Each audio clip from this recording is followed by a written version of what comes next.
Politics campaign 2018 has been a slugfest, and one of the most divisive issues is the future of fracking in our state. A recent poll from the University of Colorado shows Coloradans are evenly split on Proposition 112. And the oil and gas industry is spending tens of millions of dollars to fight it. It would impose greater setbacks on where companies can drill in the future. Setbacks would be 2,500 feet, as any local government would deem necessary. Our political specialist Sean Boyd gives one of the ads a reality check. There are a lot of ads opposing Proposition 112, and many of them, like this one, are alarming.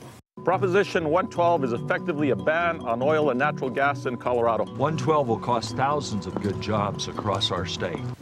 Alarming and true. This ad features President Obama's former Secretary of Interior Ken Salazar and former Republican Governor Bill Owens.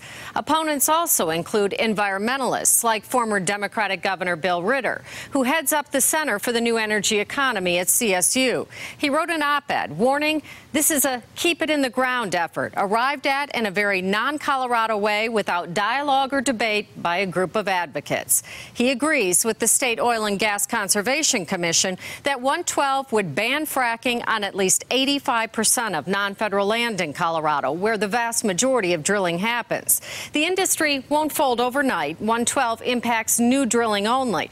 But over time, with no new permits, companies will leave and take jobs with them. The group behind 112, Colorado Rising, claims it would not be a ban, but can only point to one paper by an assistant professor at the School of Mines that included big caveats and has since been debunked by his colleagues. 112 won't make it safer out here or anywhere else in Colorado. That's true, according to extensive research by the Colorado Department of Health and Environment. Scientists have reviewed 10,000 air samples and 12 epidemiological studies. They've set up mobile labs in communities near drilling sites and collected more than 2,000 hours of air samples over the last 3 years, measuring more than 60 chemicals used in drilling from within 800 feet of well sites. They haven't found any elevated health risks based on federal and state guidelines so far. They are continuing their research. Proponents claim out-of-state analysis shows otherwise, but researchers at the Department of Health say that analysis is hypothetical, not scientific, and compiled by groups with an anti-fracking bias. Here's the other thing you should know. Most of the land where drilling would be banned under 112 is not where people live. The measure requires setbacks not only from occupied buildings, but vulnerable areas like dry creek beds, irrigation ditches, or any area deemed vulnerable by state or local government.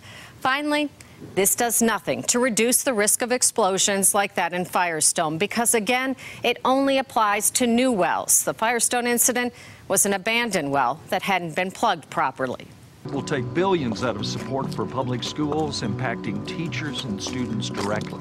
Again, this is alarming but true. The Colorado Department of Local Affairs said oil and natural gas contributed $839 million to schools in 2015 and 16. On top of that is revenue from state trust lands. The Colorado State Land Board says if 112 passes, it will eliminate $230 million in school funding over the next 3 years from those lands.